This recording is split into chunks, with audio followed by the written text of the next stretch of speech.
Hey guys, welcome back. I'm branching off into Final Fantasy VII stuff today, and as such, I've decided to switch show titles to something more general. So, welcome to Pixel Perspectives. Let's start this off with some unresolved mysteries in Final Fantasy VII Rebirth that I haven't seen anybody bring up in the community. Let me also just say that I know my stuff with this franchise. I've played and kept up with it since the 90s. I'm pretty familiar with the original game and the expanded universe built up from it. As such, I have some questions about the lore that is presented in Rebirth, how it relates to Remake, and I hope you find it intriguing. Now kick back and relax while I walk you through it. This is 7 Final Fantasy VII Rebirth Mysteries. Number 1. Wutai Summon Stones. Let's start things off with talking about summon materia. Well, not so much about the materia itself, but about the entities that are summoned by it. You see, Rebirth reveals that each part of the world has shrines to various summons, and you can engage with a minigame to strengthen your connection to them. The locations generally reflect where you gained their materia in the original game, such as Odin being in Nibelheim. In Remake, for assisting Chadley with his work in the Shinra Combat Simulator, he will reward you with a piece of summon materia, one of which is for Leviathan, who he states is the guardian of Wutai. Indeed, in the original game, you would gain the materia for overcoming the challenge in Wutai as part of the Yuffie side quest. The question is though, given that Chadley and by extension Shinra has a Leviathan materia at all, does this mean that they already have the data from the Leviathan shrines across Wutai? The other summons in Rebirth have shrines, and so it only makes sense that Leviathan would have as well, right? Shinra having this data would make sense as Wutai had been defeated by them in the war. We don't know how much to the extent that will be portrayed in the upcoming third game, but if the original game is to be used faithfully, then ultimately Wutai would have been reduced to a tourist attraction, perhaps echoing some views of the nation of Japan post-World War II. While Wutai is clearly being built up to be a major aspect of the upcoming game, the question remains if there will be Leviathan summoning monuments throughout the region. It's possible there simply won't be any more of those in the new regions they make. Plus, let's not assume the third game will be an open world experience like Rebirth. If they completely overhaul how you gain summons in that game, then it is possible that no such shrines will exist, even though logically, ones for Leviathan and other unseen summons probably should. Only time will tell. Number 2. The Fort Condor Phoenix. One of the most useful materia in the base game was Phoenix, which would revive your dead party members while dealing some fire damage to opponents. This was extremely useful to link to a final attack materia, as if you had the MP to summon it, you could survive a party wipe. There are shrines to Phoenix around the Junon area, and this again tracks with the base game because Phoenix was gained from defending Fort Condor towards the end of the game. Fort Condor, however, is not a place we can visit in Rebirth, though it is visible in the distance. The question I am proposing relates to the original game now, and Phoenix's role in the birth of the Condor hatchling. You see, Rebirth reveals that the mother Condor is indeed around, and there is a side quest where you gather food to offer it for an old man. Fort Condor itself, named such because of the condor building its nest atop it, is actually a Mako reactor made by Shinra. A group of people continue to defend it against the company to protect the condor and her egg, which are apparently an endangered species. At the climax of the event in the original game, when Avalanche successfully repels Shinra, the egg will finally hatch. It is here that things get interesting because there is a burst of flames from the egg and clear visual of Phoenix that seemingly kills the mother. Afterward, Avalanche can investigate and find the Phoenix materia in the nest. It is the death of the mother that seems odd here. Did she die because Phoenix was activated incidentally? Or was it that Phoenix activated to save the hatchling? The place is over a Mako reactor, so perhaps the egg had become contaminated with Mako poisoning.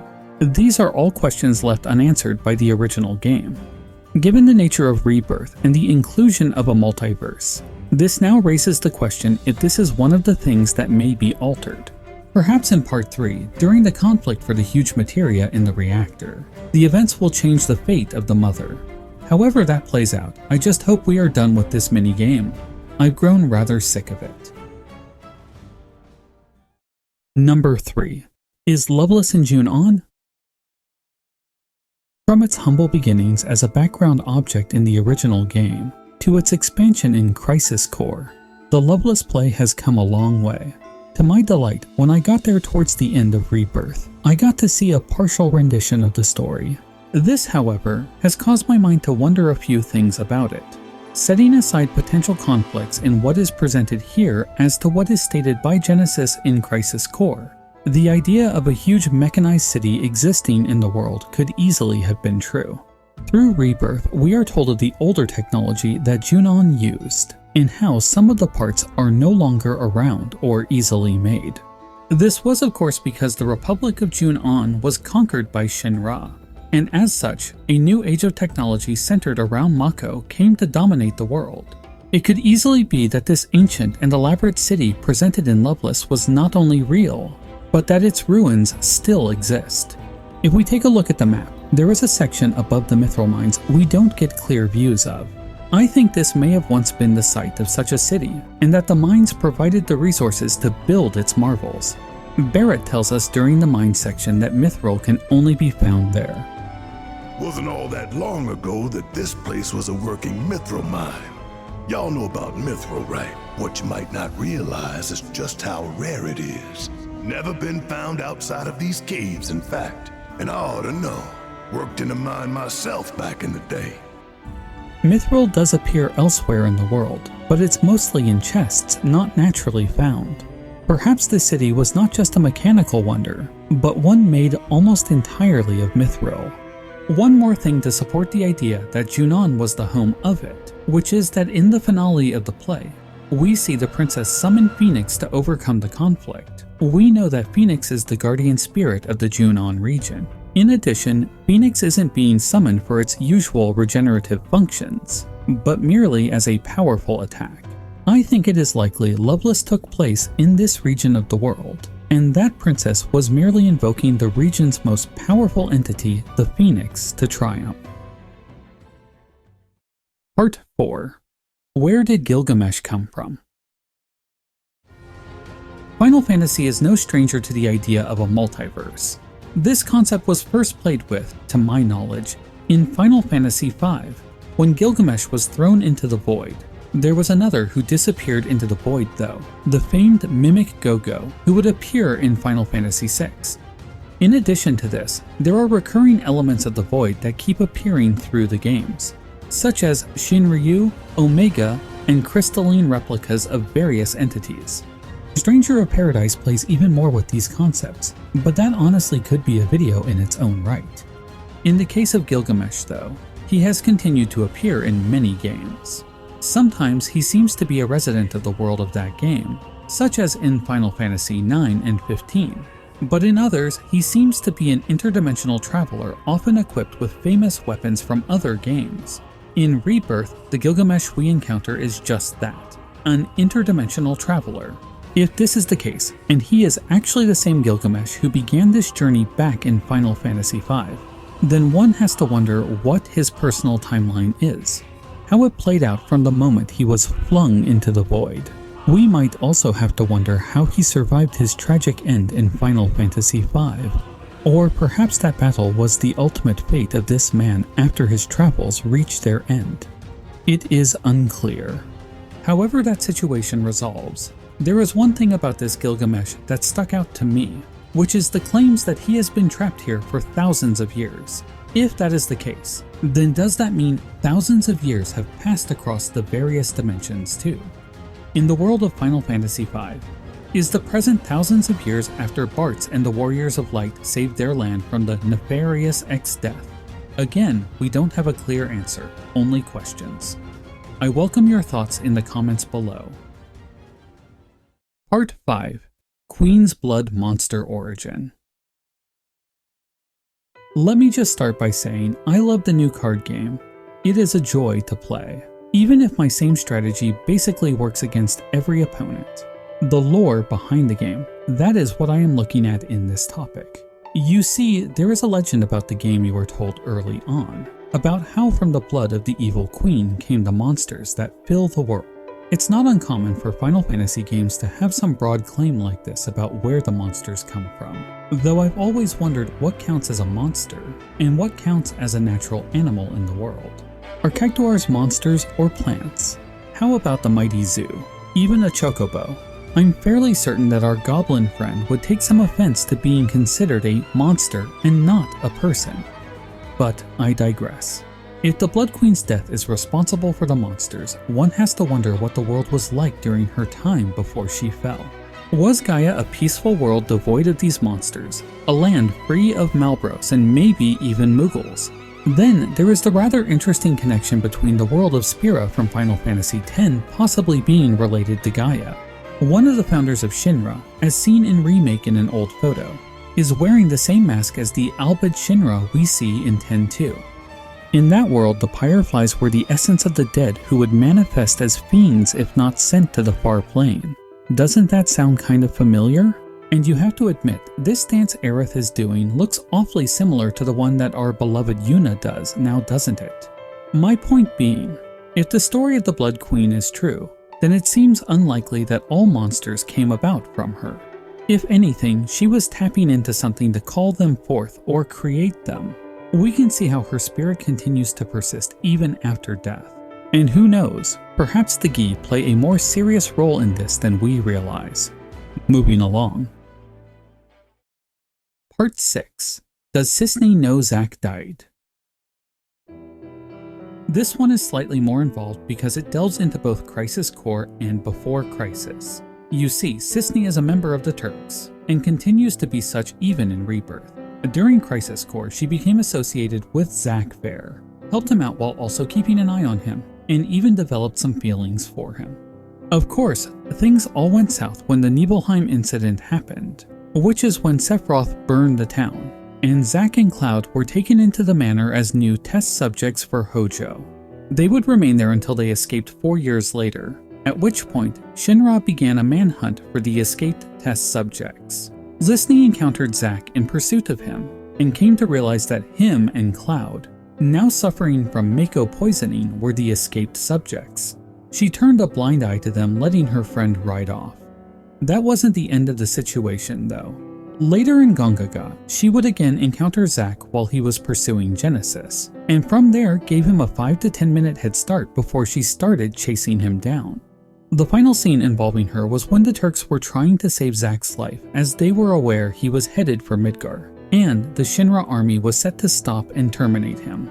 I'm not exactly sure how they failed to see a huge battalion of troops complete with helicopters, but that is beside the point. From there, we all know Zack's tragic fate. In Rebirth, we encounter Cissnei in Gongaga, where she is living and helping the village after the explosion of the nearby reactor. She also seems to be keeping an eye on Zack's family, as well as some Shinra training terminals throughout the area. It is unclear if she is on active duty with the Turks or not. You would think, if she was, she would have come in to replace Reno due to his Sector 7 injuries instead of Elena. The big question I have though is if she is aware that Zack is dead. You would think that the Turks would know, given that the Shinra army successfully eliminated him. When you speak to her in Gongaga, she acts as though she is unsure if Zack is alive, and seems to believe that he may return at any time. As silly as it sounds, someone who isn't with us anymore, but he doesn't feel gone. It's like I wouldn't be surprised if I woke up one day and saw him outside our gates. He's not an ex or anything like that. Don't know what he was, but I really miss the guy. Wish I could see him again. Make sure he's alright. It would seem that is why she is there keeping an eye on his family, perhaps feeling some guilt over the situation. Alternatively, given her compromised position, Sung could have chosen to reduce her role to something more basic while keeping her on the pay sheets.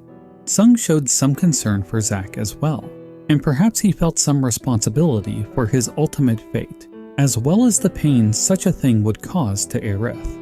There is one other potential situation with Cissnei though, which is that she may have an incredibly strong case of denial. Final Fantasy VII is no stranger to people's memories being messed up due to what they want to believe, and the Turks live a hazardous life. Perhaps exposure to some Mako or whatever has caused her to enter a delusion that Zack is still alive out there, and perhaps having her stationed at Gongaga was the easiest way to make use of her without dealing with the repercussions of the situation. To be clear, I believe more that she is aware Zack died, is watching over his parents out of guilt, and hopes she is wrong. We sadly don't know enough about her motives at this state to draw a strong conclusion. But hey, she said it herself. You're more than welcome to think whatever theories you like. I'd appreciate it, though, if you didn't share them with the villagers. So please, just let me live my life. Number 7. Did Cid Quit Smoking? For the final mystery, I have one that might seem silly on the surface, but trust me, it has far deeper implications than you might realize. You see, in the original FF7, Cid smoked cigarettes.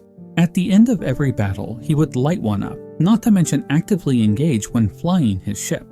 In Rebirth, though, his cigarettes are completely absent. On the surface, I'm sure everyone thought this was merely due to ratings in the games now, and how smoking is generally frowned upon. And yes, that is absolutely true. When we start to think more broadly about the world presented and the story given to us, though, it becomes more and more clear that Remake and Rebirth are not a reimagining of the old game, but a parallel world from it where events are different. In short, the original FF7 still exists out there, and all of its events are canon, and that includes a Cid Highwind who smokes. The game presents us several moments in which fate has been changed, and in those critical moments, a rainbow flash appears indicating that such a choice or action has been made. While it may be silly to think about, I wonder if there was a point in Cid's past where he considered giving up the habit, and a similar divergent point occurred. Or perhaps a tragic event happened that caused him to take it up. Obviously, Rocket Town did not appear in the game. Now, perhaps you think it is silly or crazy to consider such a change happened to his life when there is nothing present to suggest it. But let's go over the cutscene at the end of Chapter 11 when our group is ready to depart. Cid tells us about how he met Aerith's mother when he was younger, suggesting that he found her attractive. He was much younger then, and we know that Ifalna had the white materia in her possession, the same materia that seems to give Aerith knowledge of the other timelines. Could it be that Ifalna saw the direction Cid's life and addiction would lead him and nudged him away from a life of smoking? Based on what we see happen with people like Zack being spared, it certainly seems like such an intervention is feasible. Of course, only until recent history has it been that true freedom could happen, as the Whispers and the Arbiter of Fate were dealt with at the end of Remake. Even still, we know that a Zack was saved by these actions before the start of the game, before the Arbiter of Fate was defeated. So it seems as though changes can happen beyond what one might call normal time. Alternatively, it could be unrelated to that entirely, and some recent events have caused Cid to simply give up the habit. Clearly, the real reason why Cid doesn't smoke is because of the rating in Japan, and how such an action may increase the rating of the game to a higher, less profitable rating. It's probably why certain bodies and scenes have been altered from the original game. As in our modern age, those scenes may not be allowed under such ratings. That doesn't mean there can't be some creative world building or story reason to explain the differences within the narrative. And Cid's fate being changed seems like just as good a reason as any. But hey, look on the bright side. Maybe he won't be an abusive jerk this time around. I mean, he certainly seems more well-mannered now, doesn't he? Thanks for watching the first episode of Pixel Perspectives. I'm a huge Final Fantasy fan and look forward to doing more on the topic. Though I have to admit, it is a bit intimidating given how much lore there is out there. If this is the type of video you like, please give it a like and subscribe to the channel. Drop a comment to let me know you want more like this, and tell me which of today's mysteries you liked the best. Let me give a huge thank you to my supporters on Patreon and channel members. It is because of them that I am able to continue to make videos on YouTube. If I'm being honest, I need more support. And so, if you like what I do and can help, please join up. Doing so will get you access to my Discord, where we can talk more in depth about various topics. If you are supporting me, I'm basically open to talking about anything, so don't hesitate to ask. That's all I have for you today, guys. Be safe, and I'll see you next time.